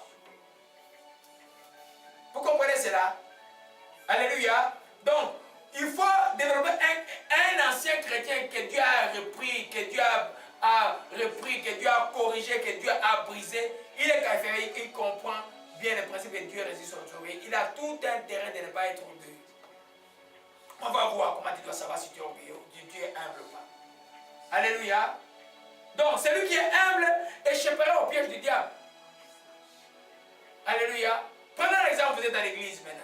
Tu es ancien, et puis un frère là, tiens, vous allez prier demain quelque part, chasser un démon fort. Et puis un jeune frère là te parle pas bien là. Toi là, ça reste dans ton cœur pendant une semaine. Quand il te demande, tu vas chasser. Non. Quand tu es humble, tu vas faire quoi? Ou toi, tu as mal fait par rapport au jeune frère. Tu vas faire quoi quand tu es humble? Tu vas l'appeler, tu vas demander pardon. Et les chrétiens vont être quick, rapide à dire, hé mon frère, ma soeur, j'ai demandé pardon. Amen. Ce que je vous apprends, c'est que je pratique. Je n'attends pas des jours là ou 30 secondes. Non, quand j'ai mal fait, je demande pardon directement. Amen. Celui qui demande pardon directement, c'est quelqu'un qui démontre qu'il est humble. Parce que l'orgueilleux ne demande pas pardon. Hein? Je crois que je vais être faible. Je vais être faible. Non, non, non. Quand tu demandes pardon, tu es fort. Alléluia. Alors maintenant, toi, tu es ancien à l'église, tu gardes tranquille aux gens, mais quand quelqu'un demande, tu vas chasser. Mais si l'église est pleine de rebelles, chaque mois tu as un rebelle qui sort de l'église, mais tu vas finir malade. Tu ne sauras même pas prêcher. Tu verras que toutes tes prédications ici vont changer. Amen. Comment tu testes un serviteur mûr? C'est de suivre ses prédications et de connaître sa vie. Si tu connais sa vie et tu suis ses prédications, tu vas voir que dans ses prédications, il peut peut-être faire un petit commentaire là, mais il ne passe pas toute la prédication comme certains pasteurs à régler le problème. Le compte est déjà sur la chaîne de l'église. Ça signifie que ton cœur n'est pas. Tu as encore le problème dans le cœur. Alléluia. Nous devons dire comment te mettre. Il a dit pardonne et ils ne savent pas ce qu'ils font. C'est la meilleure prière qu'un homme mûr spirituel fait. Pardonne le Seigneur parce qu'elle ne sait pas, il ne sait pas ce qu'elle fait. Alléluia. Gloire à Jésus-Christ. Amen. Donc, celui qui est humble échappant au pied du diable, parce qu'il rend gloire à Dieu à toute occasion, n'a pas une autre opinion de lui-même. Autre chose, celui qui est humble n'a pas une autre opinion de lui-même. Il rend grâce à Dieu. Amen. Avant je suis allé prier, là-bas j'avais eu beaucoup d'attaques ces jours-là. Et puis quand ma fille l'a appelé rempli le Saint-Esprit, oh, Dieu, mais toi tu sais consoler les gens. J'ai dit ça, j'avais des larmes aux yeux, je vous assure, j'avais des larmes aux yeux. J'avais des larmes aux yeux. Parce que c'est une journée pas très dure pour moi. Je dis, oh Seigneur, tu sais consoler les gens. Mais là, à l'hôpital, là, je suis allé plusieurs fois, pressé de moi, je vais faire juste 5 minutes là. Je vais trouver ce monsieur, je vais le trouver bien là. Comme tu agis à cette jeune fille là, ok? Tu vas aussi agir là-bas à l'hôpital. Parce que moi, j'ai aucune gloire à recevoir. Alléluia. Et j'arrivais à l'hôpital à 21h, on avait déjà fermé. J'entendais, on dit, les visites sont fermées. Je dis, oh Seigneur, couvre-moi, que personne ne me voit. Je passe juste. D'abord, j'arrive à la porte de l'hôpital, quelqu'un fume, je me fais la fumée comme ça. Et donc, sans effet, on donne Jésus-Christ de Nazareth. J'entre, je me lave la face là en entrant, et puis je prends mon sac, et je le trouve là, et on fait une prière de quelques minutes, et puis je sors. Alléluia. Rendez toujours grâce à Dieu. Toujours grâce à Dieu. Je reviens sur le sujet. Amen. Celui qui est revêtu de manteau d'humilité est reconnu par les faits suivants. Ça, c'est la partie la plus importante. Amen. Nino, ok. Amosheke Malakaya. Celui qui est revêtu de manteau d'humilité est reconnu par les faits suivants. Ça, c'est toi et moi qui regardons avant de le manteau d'humilité. Sinon, le Dieu est ouvert. Allez, sinon, tous les armes, tu avances. Le Satan va t'attaquer par arrière, tu vas tomber. Alléluia. Première chose, il est soumis aux autorités. Amen. 1 Pierre 5, nous venons de voir, il dit ceci. Vous qui êtes jeunes, au même 1 Pierre, Jean chapitre 4, je vais prendre celui qui m'arrive rapidement. Gloire à Jésus-Christ. 1 Pierre 5 dit, demain vous qui êtes jeunes, soyez soumis aux anciens, et dans vos rapports mutuels, vous chrétiens, revêtez-vous d'humilité. Dans vos rapports mutuels. N'ayez pas une autre opinion par rapport à l'autre. N'ayez pas une opinion. Quelqu'un a dit, ah, parce qu'il y a le péché de perception. Oui, il y a le péché de perception. Quand il y a une mauvaise perception par rapport à quelqu'un, tu es soupçonnes du mal. C'est un péché. L'Esprit m'a dit ça pendant que j'ai prié tout à l'heure. Alléluia. Amen. Ne vous revêtez pas d'un sentiment de grandeur. Non, je ne vous dis pas que. Et revêtez-vous d'humilité. En d'autres termes, considérez les autres. Ayez de la considération les uns et les autres. Une considération réciproque équivaut à une humilité réciproque. Vous qui êtes jeunes, soyez soumis aux anciens aussi. Amen. Il dit, humiliez-vous. Il dit, humiliez-vous sur la puissance de Dieu. C'est-à-dire que si tu n'es pas soumis aux hommes, tu ne seras pas soumis à Dieu. Amen. Par exemple, les autorités, tu devais avoir un bon pasteur, il doit pouvoir te dire la vérité, te dire, non, ça, je ne suis pas content, il faut arrêter ça. Si un pasteur te dit, ne te corrige pas, il n'est pas un pasteur de Dieu. Des fois, c'est ce qui révolte. Ah, il veut contrôler ma vie. Mais oui, quand il devient chrétien, on doit contrôler ta vie par le pasteur. Pas contrôler d'une manière diabolique, mais il doit savoir un peu de ta vie. Quand tu marches. Mais comment vous imaginez-vous, il est berger. Toi, tu es brebis. Il est le petit berger de Jésus. Mais il voit les brebis en train d'aller tomber dans le trou. Il va te laisser? Non. Il va te dire, non, ça c'est mauvais. Ne va pas à ce chemin-là. Alléluia. Il ne va pas aller contrôler comment tu gagnes en banque, quelles sortes de choses. Non, je ne parle pas de ça. Je parle sur le plan spirituel. Dans ta vie spirituelle, quand tu deviens chrétien, ta vie spirituelle est redevable non seulement à Dieu, mais à ton berger aussi. Parce qu'il va rendre compte de ton âme, et pourrait le dire. Il va rendre compte de ton âme. Dieu va demander, qu'est-ce qu'il y a? Moi, ça fait 3 jours que j'ai passé à cet homme. 3 jours, je suis content de te voir, je ne sais pas imaginer. Voyez, ça fait comme si je t'avais négligé. Depuis 3 jours, Dieu me reproche. L'été, tu devais aller à Saint-Raymond, tu n'es pas parti. Alléluia. Voyez un peu, c'est-à-dire que tu dois être soumis aux autorités. Quand tu regardes et tu n'es pas soumis aux autorités, sache qu'il y a de l'orgueil. Dans le cadre familial, une femme qui n'est pas soumise à son mari, oublie ça. Ton dos est ouvert. Amen. Vous devez être soumis à l'autorité. C'est très important. Alléluia. Amen. Comme un pasteur qui n'est pas soumis à Dieu, c'est un pasteur de Dieu. Non. Il peut prétendre être de Dieu, mais Dieu, quand les calamités vont arriver, il va avoir des problèmes. À ce temps où les archanges diaboliques commencent à régner sur la terre, tu ne vas pas tenir. Alléluia. Gloire à Jésus-Christ. Deuxièmement, j'ai dit il est soumis aux autorités, il est soumis aux autres, il a de la considération par rapport aux autres. Il peut écouter les conseils des autres. Alléluia. Troisièmement, il ne partage pas, celui qui a le manteau de ne partage pas la gloire de Dieu. Quand Dieu lui a fait du bien, il dit, oh gloire à Dieu, tu m'as fait du bien. Alléluia. Il m'a fait du bien. Ce qui m'est arrivé, c'est grâce à toi. Ma réussite, c'est grâce à toi. Et les déserts où je suis passé, quelqu'un d'autre devait mourir dans ces déserts, mais j'ai maintenu le cap, je suis sur des déserts à cause de toi. Amen. Celui qui est humble rend gloire à Dieu, il ne partage pas la gloire de Dieu. Amen. Hein, vous entendez déjà? Vous ne savez pas l'onction qui est sur moi là? Non. L'onction qui est de Dieu sur toi. Alléluia. L'onction, c'est l'onction du Saint-Esprit en nous.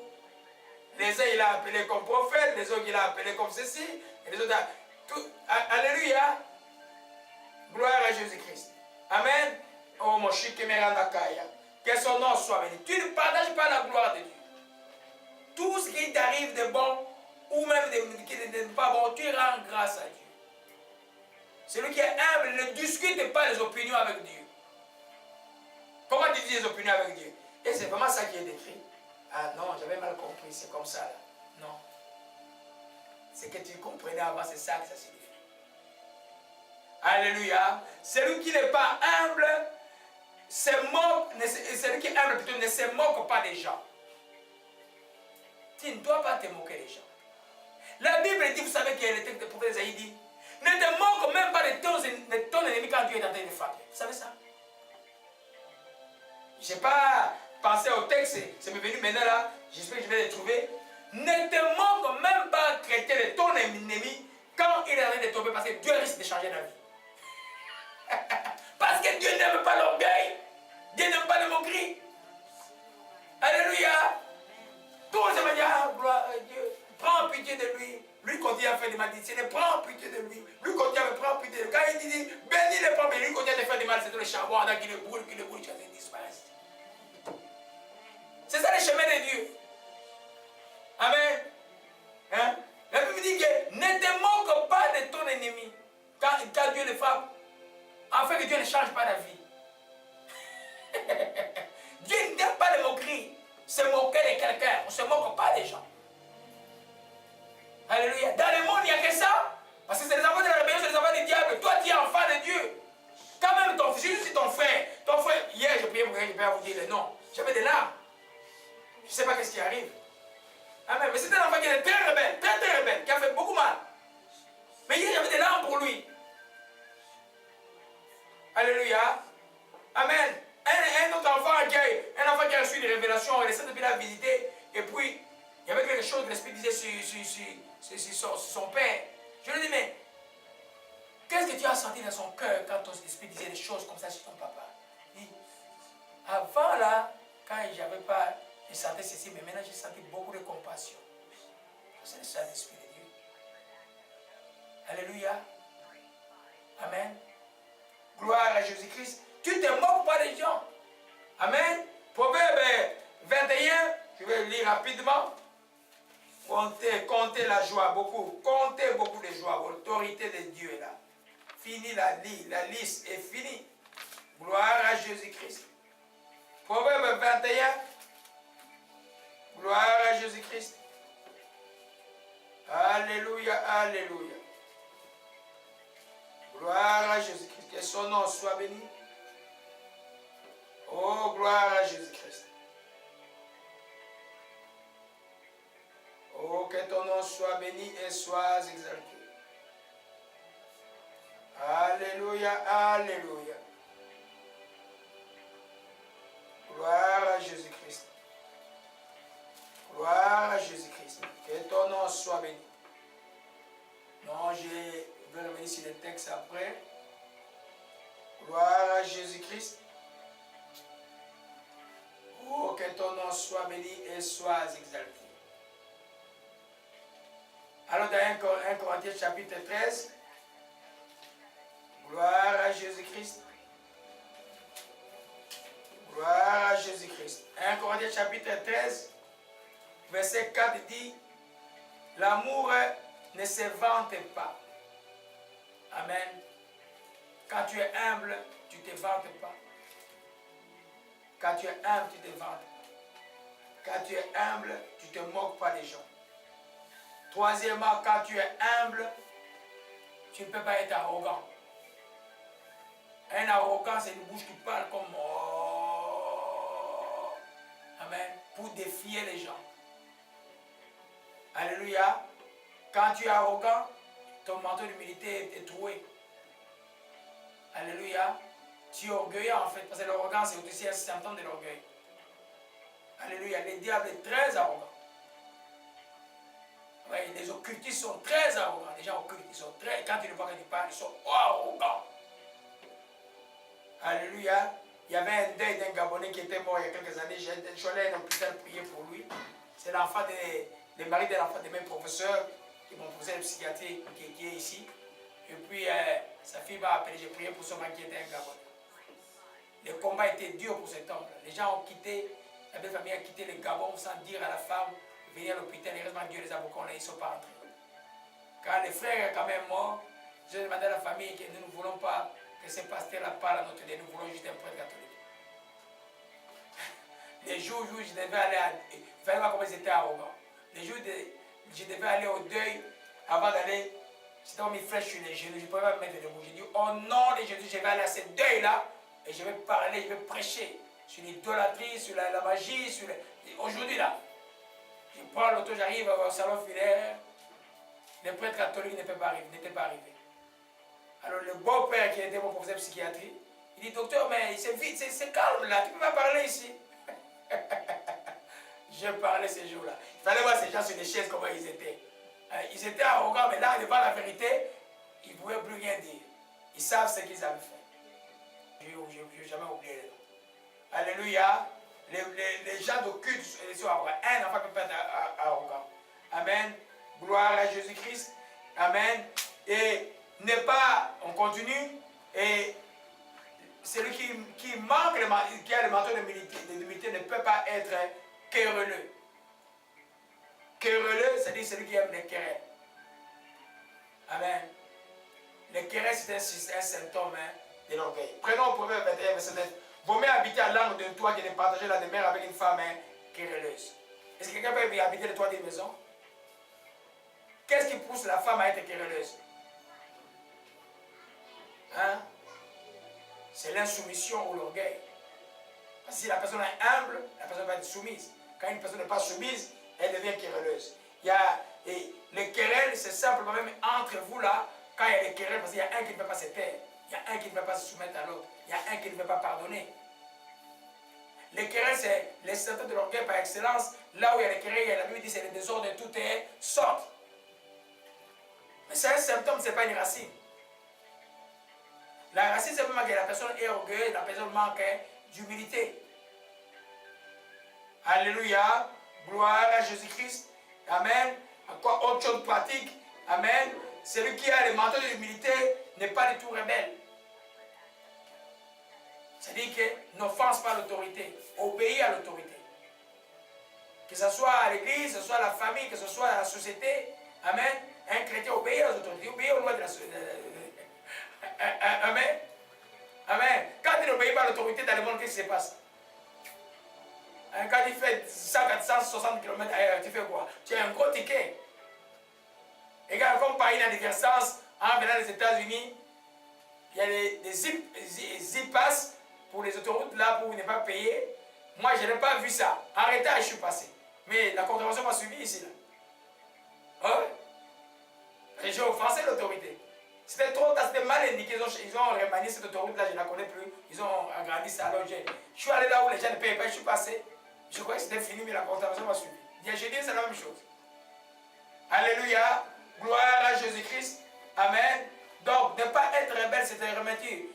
Quand tu es en position d'obéir, tu dois obéir tout simplement. Parce que c'est que les gens ne comprennent pas. Une autorité, pendant une autorité spirituelle, qui te maltraite, il va avoir des problèmes avec Dieu. C'est très très sérieux. Quand Dieu va frapper, c'est grave. Toi, soumets-toi seulement. Dis, Seigneur, je me souviens, lui là, s'il ne t'obéit pas, mais Dieu va le frapper. C'est comme un homme qui maltraite sa femme. Dieu va te frapper. Vous comprenez ça? Alléluia. Amen. Mais toi, femme, sois simplement soumise. Et quand on dit toi soumis, les femmes sont soumises, la femme est soumise à qui? À l'homme. L'homme est soumis à qui? À Christ. Et toi, tu n'es pas soumis à Christ. C'est grave. Alléluia. Amen. Ça montre qu'il y a encore de l'orgueil dans les cœurs. Amen. C'est juste des choses pratiques pour terminer cet enseignement que je voulais vous donner aujourd'hui. Amen. Gloire à Jésus-Christ. Gloire à toi encore une fois. Celui qui n'est pas revêtu de manteau d'humilité ne méprise, et qui est revêtu plutôt de manteau d'humilité ne méprise pas les autres. Mépriser. Il ne faut jamais mépriser. C'est proche du moqueur. Mais le mépris est encore plus fort. C'est volontaire souvent des fois. C'est vraiment de diminuer, de se moquer des autres. Un enfant, il ne peut pas faire ça. C'est que tu marches dans l'orgueil. Souvent, même, vous savez que Apollos, dont on parle de la Bible, il n'était pas rempli de cet esprit. Quand les Paul l'ont rencontré, il n'était pas encore rempli de cet esprit, il connaissait la Bible. Mais comment ils ont travaillé avec Paul, avec le Pierre? Amen. Des fois, vous reconnaissez les vrais serviteurs de Dieu, mais ils n'ont pas ce que seulement que tu as, mais ils ne sont pas moindres que toi parce qu'ils sont quand même serviteurs de Dieu. Je ne parle pas déjà hérétique. Je parle des vrais serviteurs de Dieu. Comme le jour où je m'apprêtais à donner une offrande, je n'avais pas où envoyer. J'ai vu Charles Salé pour la première fois. L'Esprit m'a montré en vision un pot plein d'engrais. J'ai dit, oh, c'est un serviteur de Dieu ça. Et puis j'ai compris, il donnait le bon enseignement. Mais quand il enseigne par exemple sur le Saint-Esprit, je ne vais pas suivre parce que ce n'est pas correct, ce n'est pas complet. Parce qu'il a un background baptiste. Mais pour les plein de choses, sur les autres choses, sur l'encouragement, sur la persévérance, sur les choses, c'est parfait. Sur la doctrine chrétienne à 70% à 80%, c'est correct. Alléluia. Vous comme enfants, vous devez vous mépriser les uns les autres. Déjà, le diable vous méprise. Le diable se moque de vous. Vous aussi, vous commencez à vous moquer. Non, non, là, vous n'avez pas les manteaux de l'humilité. Gloire à Jésus-Christ. On termine par ceci. Celui qui a les manteaux de l'humilité n'envie pas les autres. Ne jalouse pas les autres. Dieu là que tu appelles ton Père. Regarde, des milliards de personnes l'appellent leur Père. Ces milliards de personnes, chacun de ces milliards de personnes, il connaît le nom de leurs cheveux. Et ces gens-là, à chaque personne qui a donné sa vie à son fils, qui a reçu Jésus-Christ comme Seigneur et Sauveur, pour que Jésus soit le Seigneur et le Sauveur de sa vie, ces gens-là, chacun, quand le Saint-Esprit vient avec quelque chose que Dieu te met dedans. Amen. Parce que vous êtes un corps de Christ. Tout le monde ne peut pas avoir la forme de la tête. Imaginez-vous la main avec la forme de la tête. On allait être comment? Des boules partout. La main est longue et ceci parce qu'elle sert à donner. Les pieds comme ça parce qu'il sert à marcher. La tête est ici parce qu'il sert à réfléchir. Donc, la même chose dans les choses de Dieu. Oh, même en famille, vous êtes né 7 enfants. N'envie pas ta sœur qui est déjà mariée, même si elle est petite sœur. Ne l'envie pas. Il y a des envies comme ça dans la famille. Dieu, vraiment, tu as vu la petite sœur mariée, moi. Bon, Dieu, la petite sœur mariée. Non. Tu ne fais pas comme ça, là. Qui vous a dit que toutes les femmes doivent être mariées?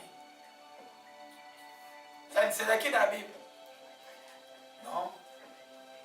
Il y en a qui sont des eunuques selon Dieu. Il y en a que Dieu a appelés comme tous les hommes. Il y a des hommes que Dieu a appelés de ne pas se marier. Ils existent.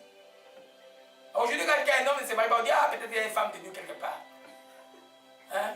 Ah, les frères là, ils ne se marient pas depuis longtemps. Mais peut-être c'est un eunuque selon Dieu. Alléluia. Amen. Donc, n'envie pas les autres. Tu ne te compares pas à l'autre. Reste humble. Parce que quand tu te compares à l'autre, il y a de l'orgueil dans ton cœur. Ton manteau n'est pas pareil. L'humilité n'est pas là. Amen. Sois fier pour nous qui sommes âgés du parcours que tu as fait. Moi, quand je regarde ma photo quand j'avais 19 ans, j'étais un peu comme Moïse. Là, j'avais beaucoup plus de cheveux, mais un peu beaucoup plus fort encore. Hein, j'ai soulevé des poids qui ne soulèvent pas. Hein? Mais aujourd'hui, là, j'ai la calvitie, je suis fier du parcours. Amen. Je suis fier encore. Demain, quand je vais marcher, je ne serai jamais dos courbé, je vous assure. Je ne vais même à l'âge de 80 ans, je vais être comme ça. Parce que je le crois. Alléluia. Tout le monde doit le parcours de l'autre passe. À chaque étape de ta vie, là, il y a une bonté que Dieu déverse pour toi. Il y a une grâce que Dieu déverse pour toi. Alléluia. Parce qu'il est avec toi. Amen. Alors, ne te compare pas aux gens. N'envie pas les gens. Ne jalouse pas les gens. Parce que la jalousie vient après l'envie. On envie d'abord. Quand on n'a pas, on devient méchant. Parce que la jalousie est toujours accompagnée de la méchanceté. On commence à dire des choses qui ne sont pas correctes, même fausses sur les gens. C'est pas bon. Alléluia. Amen. Vous me voyez prêcher, vous voyez que je me compare à non, non. Si on est 20, on est 10. Si on est 5, je prêche la parole de Dieu comme si on était 1000, même 10 000. Alléluia. Parce que Dieu fait chaque chose bon en son temps plutôt. Alléluia. Amen. Donc, vous pouvez voir, parce qu'il y a encore beaucoup. Mon Dieu, beaucoup. J'essaie de me parler beaucoup hier. Alléluia. Donc, là, tu peux voir, en résumé, si tu n'es pas soumis aux autorités, tu n'es pas soumis aux autres, tu ne partages pas, tu te donnes gloire toi-même, tu te moques des gens, si tu te vantes, si tu es arrogant, tu es querelleur ou querelleuse, tu es rebelle, si tu j'ai sauté, si tu mens aux autres. Amen. C'est-à-dire que quand quelqu'un ment, il n'a pas la ceinture de la vérité, il n'a pas aussi l'humilité. Pourquoi les orgueilleux mentent? Les orgueilleux mentent, ils ont honte.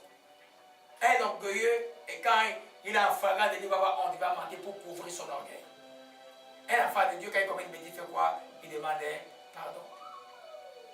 David a dit à Chimée, laissez-les, peut-être c'est Dieu qui a prévu cela. Il ne coupait pas la tête. Alléluia. Gloire à Jésus-Christ. Amen. L'avant-dernier que nous voyons, quand tu n'es pas revêtu de la manteau de l'humilité, ou celui qui a revêtu de la manteau de l'humilité, pardonne les autres. Pardonne les autres. C'est difficile quand même, on a donné des enseignements, on a écrit. Mais ça devient comme la chose la plus, ça devient pas la chose la plus difficile. Ça devient la chose la plus facile pour un chrétien que de pardonner. Parce qu'un chrétien, on va voir la stratégie dimanche prochain, qui est appelé à vivre en union avec les autres. Ça s'appelle une communauté chrétienne. Et dans une communauté chrétienne, c'est des humains. Il y en a qui sont mûrs, il y en a qui sont moins mûrs. Et les événements qui peuvent arriver, le diable peut vous distraire pour certaines choses. Il peut arriver que vous ayez des bruits entre vous, des problèmes entre vous. Tu dois pouvoir faire d'une loi de ta vie, quand on m'offense, je pardonne. Parce que si tu ne pardonnes pas, Dieu ne te pardonne pas. Donc ta relation avec Dieu est bloquée. Mais l'orgueilleux ne pardonne pas les autres. Mais celui qui est humble va pardonner, va comprendre que tout homme est faillible. Alléluia. Amen. Gloire à Jésus-Christ, que son nom soit béni et soit exalté. Oh, j'ai trouvé le texte que je voulais vous parler. C'était Proverbe 21, verset 24. L'orgueilleux, les hautains s'appellent un moqueur. J'ai parlé quand j'ai parlé des moqueurs. L'orgueilleux, les hautains s'appellent un moqueur. Donc un orgueilleux qui a un cœur hautain, c'est un moqueur. Il va rire des gens, il va se moquer des gens. Alléluia. Gloire à Jésus-Christ.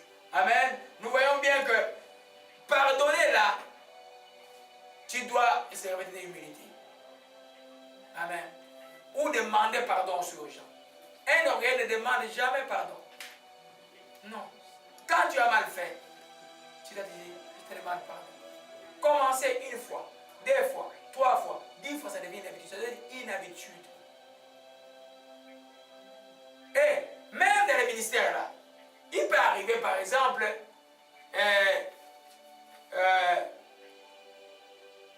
amen, comme un pasteur, j'ai raconté la colle des enfants, il dit, ah, mais grand frère, c'est grave, je ne peux plus inviter les gens à mon église. Je dis pourquoi?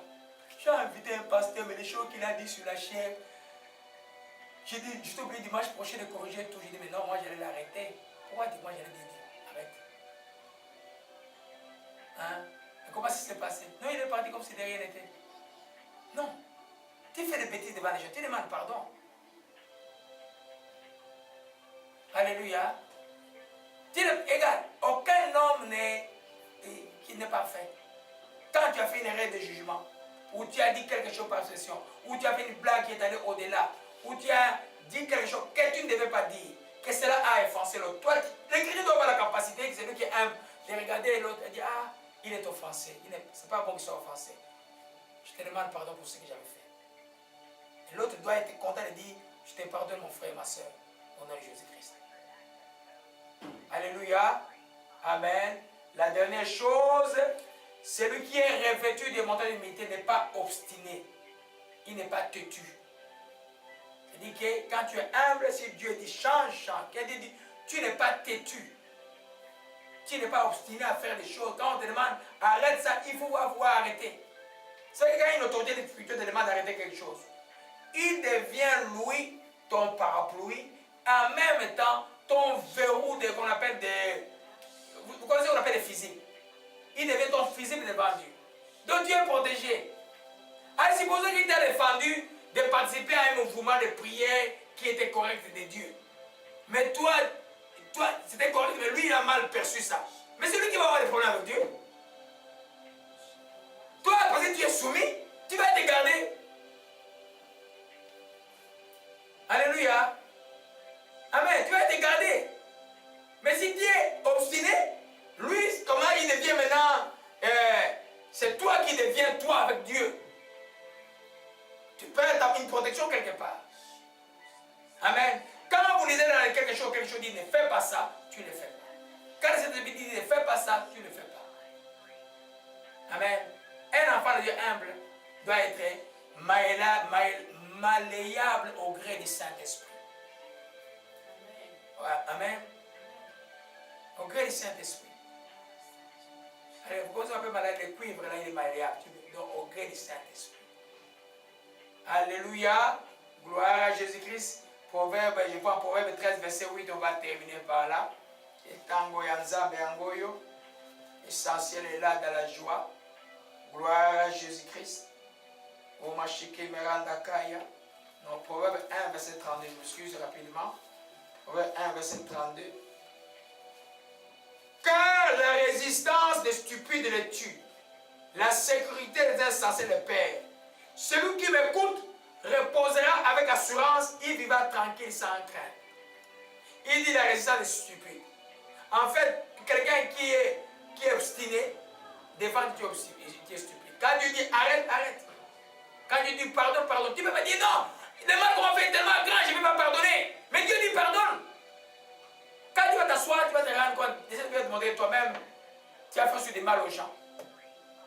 Mais Dieu ne peut pas te pardonner parce qu'il ne pardonne pas les autres. Amen. Il dit la raison des stupides les tue. C'est-à-dire quand quelqu'un est stupide spirituellement, c'est-à-dire quelqu'un qui est têtu, qui est insensé, il va mourir. Spirituellement, mais des fois même physiquement. Alléluia. Et la sécurité des insensés, là. Vous savez, la sécurité des insensés, c'est la fausse paix diabolique. La fausse paix diabolique, tu fais le mal, mais tu se sens comme tu es en paix. C'est le diable qui te donne cette fausse paix. C'est pour un temps, c'est comme ça vient avec l'aveuglement, jusqu'à ce qu'un jour tu vas être détruit. Oh, trop tard. C'est pas l'enfant de Dieu qui va toujours dire, Seigneur, que je ne sois pas aveuglé par rapport à ta parole. Que je comprenne ta parole telle que tu veux que je le comprenne au nom de Jésus-Christ et tu dis la Bible. Amen. Regarde les témoins de Jéhovah. Ils ont une fausse paix. Regarde les sectes. Ils ont une fausse paix. C'est comme s'ils étaient en paix. C'est une fausse paix. Ça s'appelle la sécurité des insensés. Un jour, ça va finir. Alléluia. C'est par là que nous allons terminer. Seigneur, nous bénissons ton Saint-Nom. Et nous te rendons grâce encore pour ce que tu nous as enseigné aujourd'hui. Ces manteaux d'humilité, ou d'humilité précède de la gloire. Montre-nous les portions de nos vies que nous devons changer pour te plaire. Pardonne tout orgueil dans nos vies, ô Père, que nous sachions revêtir ce manteau qui est un manteau de l'humilité. Manteau de l'humilité pour que nous voyions ta gloire dans ce combat spirituel. Père, nous te rendons grâce. Te disons merci encore à ce moment encore. Que le plan de Satan à travers l'orgueil dans la vie de qui que ce soit et qui nous suit maintenant, nous allons briser maintenant au nom de Jésus-Christ. Toi qui suis ces messages, si tu viens d'arriver au Père que tu ne connais pas encore Jésus-Christ, c'est clair que ta vie, même si on t'appelle bon, tu es plein d'orgueil. Seul Jésus-Christ est la solution à l'orgueil. C'est par lui seul que tu peux te revêtir de ce manteau d'humilité qui précède la gloire. Avant tout cela, tu fais cette prière avec moi. Tu le fais de tout ton cœur. Tu dis, Père Céleste, je te demande pardon pour tous mes péchés. Je te demande pardon spécialement pour tout orgueil de ma vie. Seigneur Jésus-Christ, je te reçois aujourd'hui. Sois le Seigneur et le Sauveur de ma vie. Seigneur, je te rends grâce de me sauver et de me conduire par le Saint-Esprit dans toute la vérité. Père, je bénis ton Seigneur de me sauver. Seigneur, je te dis merci encore une fois. Que ton nom soit béni et soit exalté.